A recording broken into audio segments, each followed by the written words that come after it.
அன்பு ஊடக நண்பர்களுக்கு வணக்கம். இன்று மதுரை மாவட்டம் மேலூர் அருகில் அரிட்டாப்பட்டி கிராமத்தில் ஆயிரக்கணக்கான பொதுமக்கள் உழவர்கள் போராடி கொண்டிருக்கின்றார்கள். இவர்களுக்கு இந்த பகுதியிலே டங்ஸ்டன் நிலச்சுரங்கம் வேண்டாம், எங்களை வாழ விடுங்கள், எங்களுடைய பாரம்பரியத்தை காப்பாற்றுங்கள் என்று 2-3 மாதங்களாக போராடி கொண்டிருக்கின்றார்கள். இதில் கலந்து கொண்டு இங்கிருக்கின்ற மக்களுக்கு உறுதி கொடுத்திருக்கின்றோம். பாட்டாளி மக்கள் கட்சி இந்த டங்ஸ்டன் நில சுரங்கத்திற்கு வரவிடமாட்டோம், முழுமையாக எதிர்ப்போம், அத்துணை வழியிலும் எதிர்ப்போம் என்று உறுதி கொடுத்திருக்கின்றோம். இந்த டங்ஸ்டன் சுரங்கம் என்பது தேவையில்லாத ஒன்று. அதுவும் தூத்துக்குடி ஸ்டெர்லைட் ஆலையை தொடங்கிய அதே நிறுவனம்தான் இந்த பகுதியில் டங்ஸ்டன் சுரங்கத்திற்கு ஏலம் எடுத்திருக்கின்றார்கள். அவர்களுக்கு தான் இந்த ஏலம் சென்றிருக்கிறது. ஆக இதுல பாத்தீங்கன்னா இது ஒரு மிகப்பெரிய ஒரு சூழ்ச்சியா நான் பார்க்கிறேன். வேதாந்தா நிறுவனம் பேர் இந்துஸ்தான் ஜிங்க் கார்பரேஷன், ஆனால் வேதாந்தா நிறுவனம் தான் அதற்கு உரிமையாளர். இந்த வேதாந்தா தான் தூத்துக்குடி ஸ்டெர்லைட்டுக்கும் உரிமையாளர். அது ஒரு பக்கம் இருக்கட்டும். இப்போ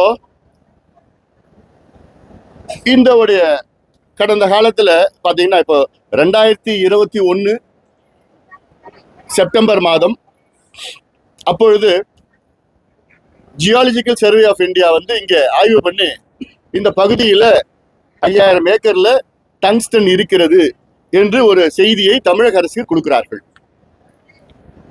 அந்த செய்தியை உள்வாங்கி தமிழக அரசு அமைதியாக தான் இருக்கிறது, எந்த நடவடிக்கையும் எடுக்கல, அமைதியா இருக்குது. அன்னைக்கே சொல்லியிருக்கலாம், இல்லைங்க இது மக்கள் வாழ்கின்ற பகுதி, விவசாய பகுதி, இந்த பகுதியில 70 ஏரிகள் இருக்கிறது, 200 சுனைகள் இருக்கிறது, 3 தடுப்பணைகள் இருக்கிறது, 250 வகையான பறவைகள் இங்கே வந்து செல்கிறது, வாழ்ந்து கொண்டிருக்கிறது. இது நம்முடைய கடந்த கால பாரம்பரியம், நம்முடைய வரலாறு சின்னங்கள் எல்லாமே இங்க இருக்கிறது. எல்லாம் பகுதியில அவ்வளவு பாரம்பரியம், 2000-3000 ஆண்டுகளுக்கு முன்பு இருக்கின்ற வரலாறு எல்லாம் இங்க அடையாளங்கள் எல்லாம் இருக்கிறது. இதுல எதுவும் நாங்க செய்ய மாட்டோம். அன்னைக்கே தமிழக அரசு செஞ்சு சொல்லியிருக்கணும், இல்ல ஒன்னும் சொல்லல. சரி, அதன் பிறகு 2023 ஆகஸ்ட் மாதத்தில் மத்தியில ஒரு சட்டம் வருகிறது. சட்டத்துல இந்தியா முழுவதும் எங்கேயாவது சுரங்கத்திற்கு ஏலம் விடணும்னா அது மத்திய அரசு தான் செய்யணும், மாநில அரசுக்கு அதிகாரம் இல்லைன்னு ஒரு சட்டம் கொண்டு வராங்க. அதன் பிறகு அக்டோபர் மாதம், அந்த ஆண்டு அக்டோபர் மாதம் என்ன பண்றாங்க, தமிழக அரசிடம் மத்திய அரசு ஒரு கடிதம் போகுது. என்ன கடிதம் போகுதுன்னா, எங்களுக்கு அந்த அதிகாரம் மாநில அரசுக்கு தான் வரணும், மத்திய அரசுக்கு அதிகாரம் இருக்கக்கூடாதுன்னு சும்மா ஒரு கடிதம் எழுதுறாங்க. அப்பயும் டங்ஸ்டன் சுரங்கத்தை பத்தி எதுவும் பேசல, தமிழ்நாடு அரசு பத்தி பேசல, அதை பத்தி அவங்களுக்கு எதுவும் இல்லை. அதன் பிறகு டிசம்பர் மாதம் 2023 அன்று மத்திய அரசிடம் இருந்து தலைமைச் செயலாளருக்கு ஒரு கடிதம் வருது. இந்த பகுதியில் டங்ஸ்டன் இருக்கிறது, அதனுடைய தகவல் எல்லாம் கொடுங்கன்னு சொல்றாங்க. அத்துணை தகவலும் மாநில அரசு, தமிழக அரசு மத்திய அரசிடம் கொடுத்திருக்கிறது. அந்த தகவல் மட்டும் கொடுக்கல. 2024 ஜனவரி மாதம் அதோட ஒரு மிகப்பெரிய சூழ்ச்சி தமிழக அரசு செஞ்சிருக்கிறாங்க. என்ன தெரியுமா, இந்த பகுதியில டாமின்னா தமிழ்நாடு மினரல் கார்பரேஷன் இருக்கு, அதுக்கு கிட்டத்தட்ட ஒரு 125 ஏக்கர் இங்க கிரானைட் குவாரி நிலம் வச்சிருந்தாங்க. அந்த நிலத்தை திருப்பி தமிழ்நாடு அரசு கொடுத்துட்டாங்க. இப்ப இந்த சூழ்ச்சியை நீங்க புரிஞ்சுக்கணும். என்ன ரீசன், என்ன காரணம், ஏன் டாமின் கிட்ட இருந்த நிலம் காலகாலமா வச்சிருந்தாங்க டாமின், அந்த டாமின் கிட்ட இருந்த நிலம் ஏன் மறுபடியும் தமிழக அரசு கொடுக்கணும்? ஏன்னா நாளைக்கு டங்ஸ்டன் நிலக்கரி சுரங்கம் வந்துச்சுன்னா இந்த 125 ஏக்கர் மட்டும் நடுவுல இருக்கும், அது இவங்களுக்கு பிரச்சனையா வரும். அதற்காகத்தான் டாமின் திருப்பி கொடுத்துட்டாங்க நிலத்தை. இது பெரிய சூழ்ச்சி. அதன் பிறகு பிப்ரவரி மாதம் ஏலம் விடுறாங்க. அந்த ஏலத்தை ஸ்டெர்லைட்காரன் எடுக்கிறான், வேதாந்தாக்காரன் எடுக்கிறான், இந்துஸ்தான் ஜிங்க், 3மே ஒரே கம்பெனி தான். எடுத்துட்டு பிப்ரவரி மாசம் எடுக்கிறா. அந்த எடுக்கிறதுக்கு முன்பு ஆய்வு கூட்டம் நடக்குது மத்திய அரசுல. அந்த ஆய்வு கூட்டத்துல அத்தனை கூட்டத்திலையும் தமிழக அதிகாரிகள் கலந்து கொண்டார்கள். 3-4 கூட்டம் நடக்குது. 3-4 கூட்டத்திலையும் தமிழ்நாட்டை சார்ந்த அதிகாரிகள் அந்த கூட்டத்தில் கலந்துக்கிறாங்க. என்ன ஆய்வு கூட்டம்? இங்க டங்ஸ்டன் நில சுரங்கத்தை செயல்படுத்தணும்னு அந்த கூட்டம். அந்த கூட்டத்தில் தமிழ்நாட்டை சார்ந்த அதிகாரிகள் கலந்துக்கிறாங்க. அதன் பிறகு நவம்பர் மாதம் தான் இந்த செய்தி மக்களுக்கு போகுது. மக்கள் அப்புறம் தான் போராடுறாங்க. அதன் பிறகு முதல் அறிக்கை கொடுத்தது நாங்க தான். விவரமா தெளிவா அறிக்கை கொடுத்தோம். இது மிகப்பெரிய ஏமாற்று வேலை. அதன் பிறகுதான் மற்ற கட்சிகள்லாம் சொல்லி கிள்ளி வந்து இந்த போயிட்டு பண்ணிட்டு இருக்கிறாங்க. அதெல்லாம் இப்ப அதுக்கு பிறகு முதலமைச்சர் சட்டமன்றத்தில் முதலமைச்சர் என்ன சொல்றாரு? நான் ஆட்சியில இருக்கின்ற வரை இந்த டங்ஸ்டன் சுரங்கத்திற்கு அனுமதி கொடுக்க மாட்டேன், விடமாட்டேன் என்று ஆவேசமா பேசுறார் முதலமைச்சர் அவர்கள். அதன் பிறகு ஒரு தீர்மானம் போடுறாங்க. இவ்வளோ திருட்டுத்தனம் பண்ணிட்டோம், கடைசியில ஒரு தீர்மானம் போடுறாங்க. என்ன தீர்மானம்? டங்ஸ்டன் நிலக்கரி சுரங்கம் வரமாட்டோம். இதேதான் கச்சத்தீவுல நடந்தது. கச்சத்தீவுல இந்திரா காந்தி காலத்துல கச்சத்தீவை தாரவாத்து கொடுத்துட்டாங்க. அந்த கச்சத்தீவு சட்டம் போட்டிருக்கணும். என்ன சட்டம்? கான்ஸ்டிடியூஷனல் அமெண்ட்மெண்ட் கொண்டு வந்திருக்கணும். அரசியல் சாசன சட்ட திருத்தம் கொண்டு வந்திருக்கணும். கொண்டு வந்தாதான் நமக்கு இந்தியாவில் உள்ள ஏதாவது நிலம் மற்ற நாடுகள் கொடுக்கணும்னா நாடாளுமன்றம் முடிவு பண்ணணும். அப்படி சட்டம் கொண்டு வராம இந்திரா காந்தி அது கொடுத்துட்டாங்க. அதற்கு எதிர்த்து ஒரு குரலும் கொடுக்கல திமுக. அப்ப கலைஞர் முதலமைச்சர் வாயை மூடிட்டு இருந்தார், பயந்துட்டு இருந்தாரு அவர் ஆட்சியை கழிச்சிடுவாங்க. அப்போ என்ன பண்ணாங்க? இதே திமுக சட்டமன்றத்தில் ஒரு தீர்மானம் போடுறாங்க. யாருக்கு வேணும் தீர்மானம்? யாருக்கு வேணும் தீர்மானம்? தீர்மானம் எல்லாம் வேண்டாம். நாங்க கேட்கறது இப்போ ஒரு சட்டம் கொண்டு வாங்க. இந்த பகுதியை 5000 ஏக்கரை பல்லுயிர் பாரம்பரிய தலமாக ஒரு மண்டலமாக மாற்றி தமிழக அரசு ஒரு சட்டத்தை இப்படி கொண்டு வாங்க. யாரும் தடுக்க முடியாது, யாரும் தடுக்க முடியாது. இது மாநில அரசுடைய கடமை. இது மாநில அரசிடம் இருக்கின்ற மண், இது அவருடைய வேலை. காவிரி டெல்டா பகுதியை பாதுகாக்கப்பட்ட வேளாண் மண்டலமாக ஆக்க சட்டம் கொண்டு வந்தீங்க இல்ல? அதே போன்ற சட்டம் இப்போ இந்த பகுதியை பாதுகாக்கப்பட்ட மண்டலமாக, பல்லுயிர் பாரம்பரிய தலமாக மண்டலமாக இந்த சட்டத்தை கொண்டு வாருங்கள். இப்ப வருகின்ற ஜனவரி 6 சட்டமன்ற கூட்டத்தொடர் இருக்கு. இந்த கூட்டத்தொடரிலே கொண்டு வாங்களே. யார் தடுக்கிறவங்களே? யாரும் தடுக்க முடியாது. எல்லாரும் ஆதரவு கொடுப்பாங்களே. சட்டம் நீங்க கொண்டு வந்தீங்கன்னா நீங்க சொல்ற வார்த்தைக்கு உண்மையா இருக்கிறீங்கன்னு அர்த்தம். சட்டம் கொண்டு வரலன்னா நீங்க சும்மா ஏதோ பேச்சுக்குன்னு வசனம் பேசிட்டு இருக்கீங்க. தீர்மானம் யாருக்கே வேணும்? தீர்மானம் வச்சு என்ன பண்ண போறீங்க? ஒண்ணு கிடையாது. சட்டம் கொண்டு வந்தாதான் இது பாதுகாக்கப்படும். அதே போன்று இதுதான் எங்களுடைய கோரிக்கையாக வைத்திருக்கின்றோம். தமிழக அரசு நாடகம் ஆடிட்டு இருக்கு. எல்லாத்தையும் பண்ண வேண்டியதெல்லாம் பண்ணிடுச்சு. இப்ப மாட்டிக்கிட்டாங்க. இப்ப மாட்டின பிறகு இல்ல நாங்க இது செய்யல, அது செய்யல, இப்படி செய்யல, அப்படி செய்யலன்னு ஏதோ தினம் அறிக்கை விட்டுக்கிட்டு பேசிக்கிட்டு இருக்கிறது. இது நம்ப போறது கிடையாது. இந்த மக்களும் நம்ப போறது இல்லையே, நாங்களும் நம்ப போறது கிடையாது. உங்களை பத்தி தெரியும், எங்களுக்கு நல்லா தெரியும்.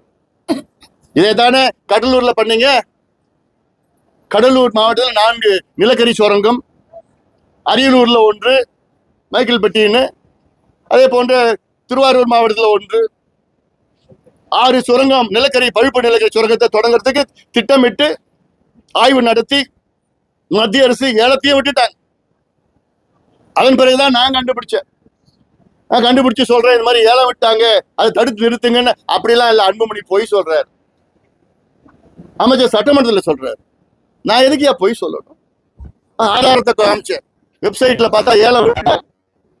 உடனே அதுக்கப்புறம் தான் நானும் டெல்டாக்காரன் அப்படின்னு முதலமைச்சர் பேசுறாரு. சரி, டெல்டாக்காரன் நீங்க ரைட்டு.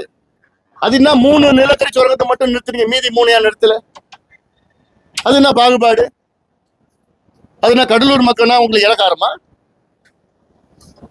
நிலக்கரி சுரங்கம் இதே போன்றுதான். அதுவும் போகம் விளைகின்ற அந்த மண்ணு, சோறு கிடைக்கிற மண். அது திமுக காரங்க முதலாளிகளுக்காக செயல்படுகின்ற அரசு. முதலாளிகளுக்கு மட்டும்தான் காசு காசு காசு காசு, பணம், துட்டு. இருக்கிற மண்ணெல்லாம் அழிச்சுக்கிட்டு சிப்காட் தொடங்குங்க, தொழிற்சாலை கொண்டு வாங்க. அதுக்கு நாங்க எதிரானவர்கள் கிடையாது. ஆனா விளைநிலங்களை அழிச்சு சிப்காட் எங்களுக்கு வேணாயா. விளைநிலங்களை சோறு போடுற மண் அழிச்சு எங்களுக்கு எந்த தொழிற்சாலையும் வேண்டாம். ஏன்னா எங்க வருங்கால சந்ததியினர்களுக்கு சோறு போடுகின்ற மண்ணு நம்ம விட்டு செல்வது நம் கடமை.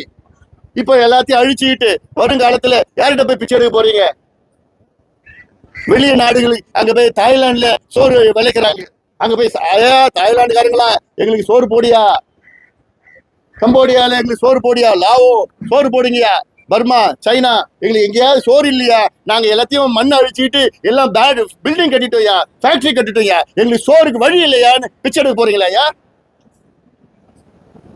அது ஒருபொழுது முடியாது, விடமாட்டோம்.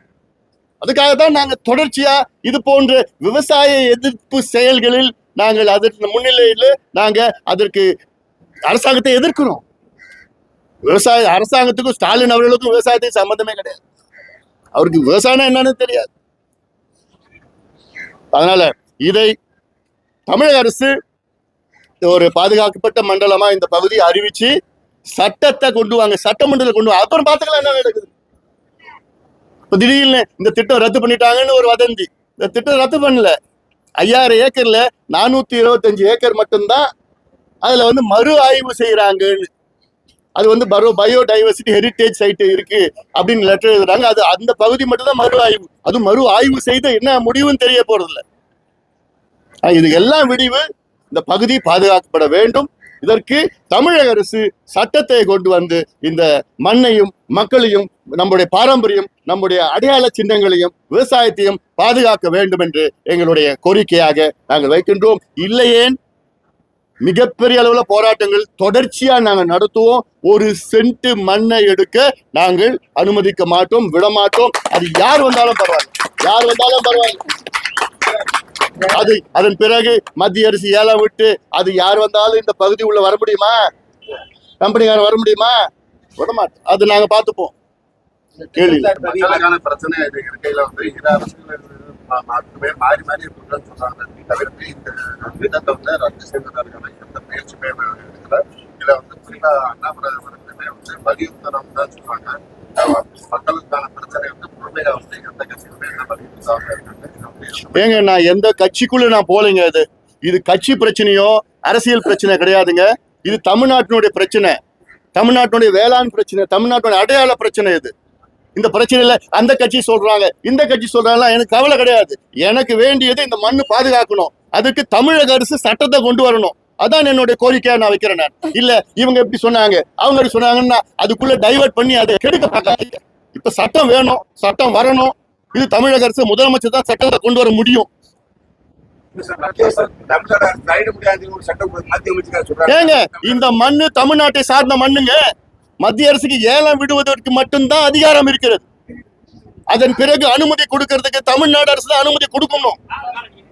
அந்த ஏலம் விடுவதற்கு மட்டும்தான் அதிகாரம் மத்திய அரசு இருக்கு.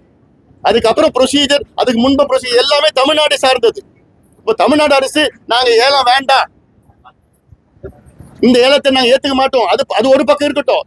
இப்போ நாங்க இந்த இடத்தை பாதுகாக்கிறதுக்கு நாங்க 5000 ஏக்கருக்கும் மண்டலமாக, பாதுகாக்கப்பட்ட மண்டலமாக நாங்க அறிவிக்கிறோம். ஒரு சட்டத்தை சட்டமன்றத்தில் கொண்டு வாங்கல, அப்புறம் பாருங்க என்ன நடக்குது பாருங்க. அந்த தைரியம் முதலமைச்சர் ஸ்டாலின் அவருக்கு இருக்கா?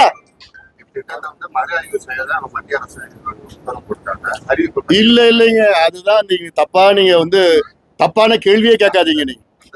நீங்க கேட்கிற கேள்வி எப்படி இருக்கணும்னா, 5000 ஏக்கர் நிலத்துல 425 ஏக்கர் மட்டும்தான் மறு ஆய்வு செய்து அது நம்முடைய பாரம்பரிய சின்னங்கள் இருக்கிறதா என்று பயோடைவர்சிட்டி ஹெரிட்டேஜ் சைட்டு அப்படின்னு சொல்லிட்டு அது இருக்குதா மட்டும்தான், அந்த போர்ஷன் மட்டும்தான் மறு ஆய்வு சொல்லியிருக்கிறாங்க.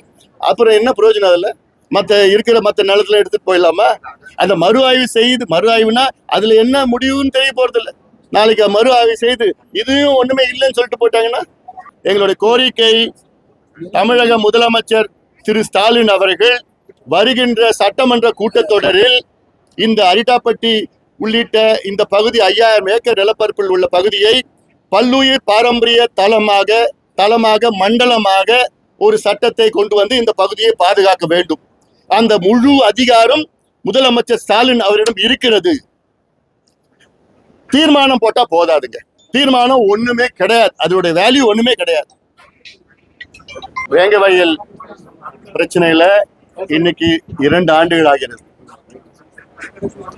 வேங்கவயல் கிராமத்துல 2 ஆண்டுகளுக்கு முன்பு குடிநீர் அந்த மேல் தொட்டியில மனித மலம் கலந்த அந்த சம்பவத்தை உங்களுக்கு தெரியும், அந்த சம்பவம் தெரியும். அதன் பிறகு தமிழக அரசு நாங்கள் ஏதோ கேஸை போட்டு ஆய்வு நடத்துறோம், காவல்துறை நடத்துறோம்னா இது வரைக்கும் ஒருத்தரோடும் அவங்க குற்றவாளிகள் ஒருத்தரும் கண்டுபிடிக்கல. இதுதான் திமுகவுடைய சமூக நீதி. அது இதுதான் திமுக அரசுடைய செயல்பாடு. அது இதுதான் அக்கறையா? பட்டியலின மக்கள் மீது இவ்வளவுதான் அக்கறையா உங்களுக்கு? 2 ஆண்டுகள் ஆகியும் இன்னைக்கு வரைக்கும் குற்றவாளிகளை கண்டுபிடிக்கலன்னா அப்ப என்ன காவல்துறை வச்சிருக்கிறீங்க? இந்த காவல்துறை முதலமைச்சருக்கு இயங்கிட்டு இருக்குது. பார்த்தாலும் கொலை குற்றம். இந்த அண்ணா யூனிவர்சிட்டியில ஒரு பொண்ணு பாலியல் பலாத்காரம் பண்ணி அவன் பார்த்தா அவன் ரிப்பீட் அஃபெண்டர்.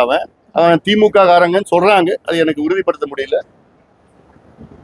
சட்டம் ஒழுங்குடைய நிலை. நன்றி.